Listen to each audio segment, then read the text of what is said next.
Всем привет! И сегодня есть новое видео на обзор от слаймики от 2 Настя Слаймс. Пришли вот такого вот пакете. Эти немного достали. Так, первый тут кранчи слайм.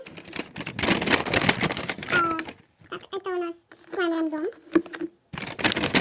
Пенопластовые шарики. И также... Так, вот тут от пенопластовые шарики. И вот такая какая-то штучка. Два слаймика и пенопластовые шарики. Давайте посмотрим, что у нас за записочка. Так. Да, Настя Слаймс, большое спасибо за заказ. На следующий заказ 10% скидка. Огромное спасибо. Пенопластовые шарики. Цены буду указывать вот здесь. Вот такие пенопластовые шарики. Очень классные, спасибо. Слайм рандом. Это называется вроде облачко или флафф. Так, он был цвет. Сейчас понюхаем, как он пахнет. Он пахнет пеной для бритья.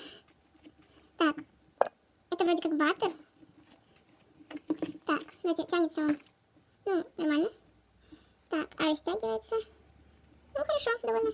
Так, щелкает хорошо. В общем, этот слайм мне очень понравился. Огромное спасибо. Следующий слайм — это кранчи слайм. Давайте понюхаем, как он пахнет. Он пахнет джерри берри. Это очень вкусно. Я просто в 16 году покупала джерри берри и помню запах. Такой кранчи розового цвета. Шарики только выпадают. У него вообще консистенция, как у баттер слайма. Попробуем сделать баттер. Ну, в принципе, для баттера это нормально.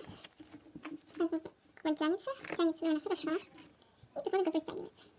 Ну, растягивается не очень, но он должен, по идее, быть как баттер тогда. И что это кранчи слайм. Ну, в принципе, плюсов у него больше, чем минусов. Вот. Вообще довольно хороший слайм. Только минус — выпадают шарики и плохо растягивается. А остальные все плюсы. Спасибо большое за кранчи слайм. Спасибо, 2 Настя Слайм, за такие классные слаймики, пенопластовые шарики. Я буду еще у тебя заказывать. Ребят, вы тоже заказывайте. Переходите на ее аккаунт, ссылка в описании. Подписывайтесь и заказывайте слаймики. Всех люблю, спасибо за просмотр. Всем пока-пока.